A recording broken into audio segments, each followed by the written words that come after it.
Senior যুগ্ম মহাসচিব রুহুল কবির রিজভী আহমেদ ওনাকে পাঠিয়েছেন আপনাদের খবর নিতে। আপনারা কেউ আমাদের দলের লোকরাও যদি কেউ অন্যায় করে আমরা ছাড় দেব না, এটা হলো আমাদের কথা, এটা আপনি বলার জন্য আসছে। তো আমাদের জন্য আমাদের যে দলের নেতা তারেক রহমান, নাম শুনেছেন না? এই তারেক রহমান সাহেব আমাকে পাঠিয়েছে আপনার খোঁজ খবর নেওয়ার জন্য। বেগম খালেদা জিয়ার নাম শুনেছেন তো, তার ছেলে তারেক রহমান, তারেক জিয়া হলেন আমাদের দলের নেতা, ভারপ্রাপ্ত চেয়ারম্যান, উনি পাঠিয়েছেন। রাকিব উনি না, ওনার ছেলে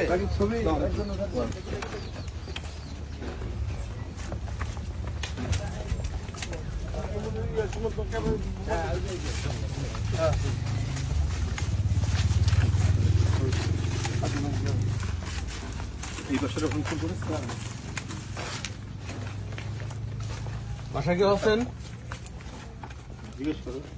আচ্ছা,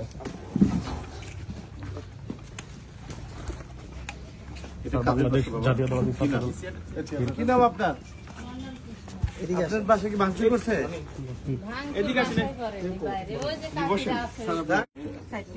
এমনি বাড়ি ঘরে কোনো কিছু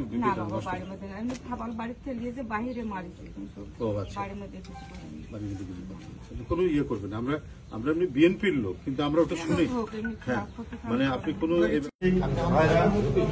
আপনাদেরকে আন্তরিক শুভেচ্ছা জানাচ্ছি। আমরা আমাদের চলার পথে, আমাদের রাজনৈতিক কার্যক্রমের পথে নাটোরে আপনাদের সামনে মুখোমুখি হয়েছি দু চারটি কথা বলার জন্য। আপনারা শুনেছেন গত বুধবারের দিন সম্ভবত বড়াইগ্রাম উপজেলা বড়াইগ্রাম উপজেলা বনপাড়া এলাকায় একটি ঘটনা ঘটেছে। সেখানে একটি হিন্দু বাড়িতে ভাঙচুরের ঘটনা বা আক্রমণের ঘটনা আমরা ভিডিওতে ভাইরাল হতে দেখেছি, এবং এটি সংবাদ মাধ্যমেও সংবাদ প্রকাশিত হয়েছে। এ বিষয়টি আমরা অবগত হওয়ার পর আমাদের দলের সম্মানিত ভারপ্রাপ্ত চেয়ারম্যান, গণমানুষের নেতা জনাব তারেক রহমান সাহেব, তিনি এটি দেখেছেন এবং দেখার পরে সরেজমিনে বিষয়টি কি জানার জন্য আমাকে এবং আমার সাথে কেন্দ্রীয় নেতৃবৃন্দ এসেছেন। আমরা তার নির্দেশে এখানে এসেছি। এখানে রয়েছেন আমাদের সহ অর্থনীতি বিষয়ক সম্পাদক, বিএনপি জাতীয় নির্বাহী কমিটির মাহমুদুর রহমান সুমন, এবং আমাদের জাতীয় নির্বাহী কমিটির সদস্য মাহবুবুল ইসলাম উপস্থিত আছেন, আর আমাদের জেলার স্থানীয় নেতৃবৃন্দ এখানে উপস্থিত আছেন। আমাকে মূলত তিনি পাঠিয়েছেন বড়াইগ্রাম উপজেলার দিয়ারপাড়া এই গ্রামের যে সংঘটিত ঘটনা, সেই ঘটনা কি ঘটেছে সেটি জানার জন্য। আমি বড়াইগ্রাম থানায় ওসির সাথে কথা বলেছি, ওসিও আমাকে অবহিত করেছেন ঘটনাটি। আমরা সেখান থেকে জেনে তারপরে দিয়ার গ্রামে সেই পরিবারের উপর আক্রমণ হয়েছে, সেই পরিবারের সদস্য যারা, বিশেষ করে মুরব্বী মানুষ, তার সাথেও কথা বলছি। অর্থাৎ যার উপর আক্রমণ হয়েছে তার মার সাথে আমি কথা বলে এসেছি। যেহেতু এটি একটি হিন্দু পরিবার এবং এই ধরনের আক্রমণ, এটা আমাদের সমাজে দীর্ঘদিনের একত্রে বসবাসের যে জায়গা, সেটাকে আঘাত করার সুযোগ অনেকে নিবে, সুযোগ সন্ধানী অনেকে। এখানে এটি রাজনৈতিক বিষয় কিনা এগুলো কেউ দেখবে না, কিন্তু যেহেতু এই ধরনের একটা ঘটনা ঘটেছে, সেই হেতু ভারপ্রাপ্ত চেয়ারম্যান জনাব তারেক রহমান আমাদের পাঠিয়েছেন বিষয়টা জানার। আমাদের বক্তব্য হচ্ছে দলের পক্ষ থেকে, এবং আমাদের দলের নেতা জনাব তারেক রহমান 5ই আগস্টের পর থেকে তার যে নির্দেশনা এবং নেতাকর্মীদেরকে সংহত থাকা এবং অত্যন্ত দায়িত্বশীল ভূমিকা পালন করার ক্ষেত্রে যে নির্দেশনাগুলো দিচ্ছেন, যে আদেশগুলো দিচ্ছেন, সেটির ব্যতিক্রম কিনা আমরা সেটাও দেখতে এসেছি। আমরা বারবার বলে এসেছি, আমাদের নেতা জনাব তারেক রহমান বারবার বলেছেন যে কেউ যেন হাতে আইন তুলে কোথাও কাউকে আটক করেছে সেটা সাথে সাথেই তার বিরুদ্ধে ব্যবস্থা নিয়েছে। যদি কি 15.5 বছরের তো ভয়াবহ জুলুম হয়েছে, বিএনপির নেতা কর্মীরা বাড়িতে থাকতে পারেন, এই নাটোরে আমাদেরকে প্রাণ হাতে নিয়ে আসতে হয়েছে। এক ভয়ঙ্কর দুর্বৃত্ত পরায়ণ এমপি, তার যে দৌরাত্ম্য, রাজশাহীতে প্রোগ্রামে যাচ্ছে, নাটোরে আমাদের মাইক্রোবাস বাস আটকে এমন তাদেরকে আঘাত করা হয়েছে যে অনেকে এখনো পঙ্গুত্ব বরণ করেছে। শহীদুল ইসলাম বাচ্চু ভাই আমাদের সিনিয়র নেতা এই এলাকার, এই উত্তরাঞ্চলে, একবারে আমাদের সেই ছাত্র জীবন থেকে আমরা যখন রাজশাহী ইউনিভার্সিটিতে পড়ি তখন থেকেই আমরা বাচ্চু ভাইকে একজন ভালো বক্তা হিসেবে আমরা কখনোই এর আগে যখনই দলে দলে হয়তো সংঘর্ষ হয়েছে, কিন্তু একটা এলাকার যিনি সিনিয়র নেতা তার গায়ে কেউ হাত দিত না। এদের কোনো বিবেক ছিল না, এদের কোনো মানবতা ছিল না। শিবুল নামের এক এমপি, তার দৌরাত্ম্য, তার বিভীষিকা, তার যে রক্ত ঝরানো যে এখানকার যে রাজনীতি, এটা তো কেউ ভুলে যায়নি। বাচ্চু ভাইয়ের মতো মানুষকে ক্ষতবিক্ষত করে তাকে ঢাকায় দীর্ঘদিন তাকে চিকিৎসা করা যায়। সেই রক্ত ছড়ানো রাজনীতি যেন পুনরাবৃত্তি না, সেটা আমাদের দেখতে হবে। এই বার্তা নিয়েই আজকে এখানে আসা। আমি বড়াইগ্রাম থানার ওসিকে বলে এসেছি, যে এর মধ্যে দায়ী তাদের নামে আজকেই আপনি মামলা করবেন। কাউকে অন্যায় করে কাউকে পার পেতে দেওয়া যায় না, তাদের নামে আপনি মামলা দেবেন। এবং আমি ঢাকায় ফিরতে না ফিরতে আমি দেখতে চাই আপনারা এই মামলা দিয়েছেন, এবং কারো অন্যায় হয়ে থাকলে আপনারা সেটা পুলিশকে জানাবেন। পুলিশ যদি মামলা না নেয় তাহলে তো রাজনৈতিক অনেক প্রক্রিয়া আছে। আপনি প্রতিবাদ করতে পারেন, আপনি সমাবেশ করতে পারেন, আপনি মিছিলের প্রতিবাদ করতে পারেন, গণতান্ত্রিক যে পদ্ধতিগুলো আছে সেগুলো করতে পারেন, কিন্তু নিজের হাতে আইন তুলে নেবেন, তাহলে এই দেশ শান্তিময় থাকবে না কখনো।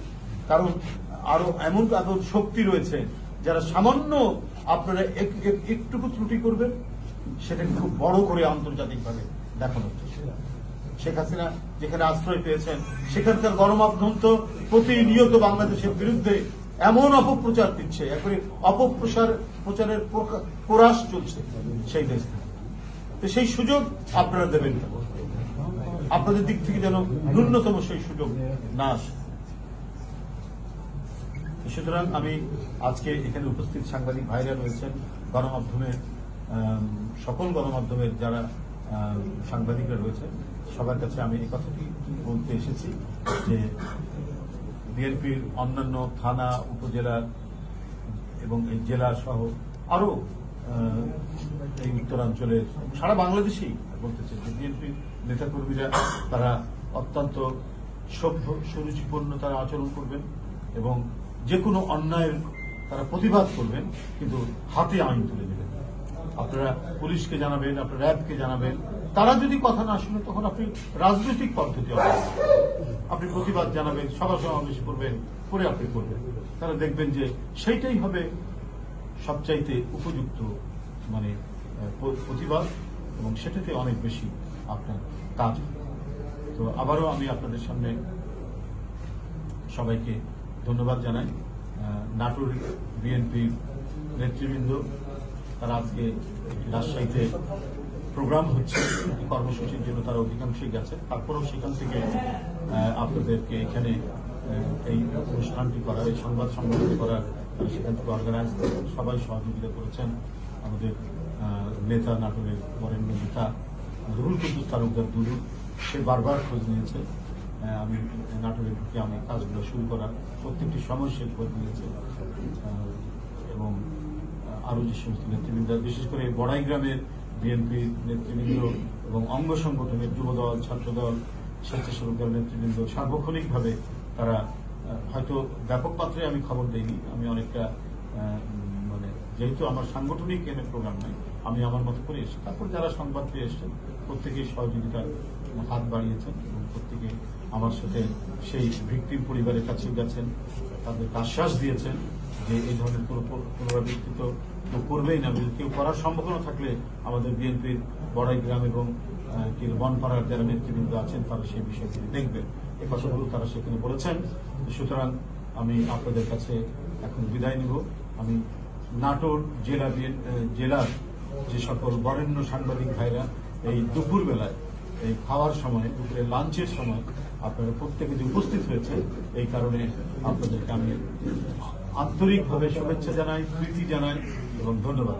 ভাই, সাংগঠনিক কোনো ব্যবস্থা আমরা এটা আরেকটু আমি এখানকার বাচ্চাদেরকে বলেছি যে যারা দায়িত্বে এই ধরনের কাজের মধ্যে যারা আছে, যে সংগঠনের হোক, দ্রুত তাদের বিরুদ্ধে আপনারা ব্যবস্থা নেবেন, সেটা আমি তাদেরকে বলে দিয়েছি। আর প্রশাসনিক ব্যবস্থার জন্য আমি একবারে গ্রামে বসে এখানে যেসব নামগুলো তারা পেয়েছে প্রশাসনের কাছে আছে, যে আপনারা এই ব্যাপারে কেন আপনারা এতদিন ব্যবস্থা গ্রহণ করেননি, এটা প্রশ্ন করেছি। বললাম আজকেই আমি এটা জানতে চাই যে আপনারা এটা বিষয়ে আপনারা দ্রুত পদক্ষেপ গ্রহণ করছেন।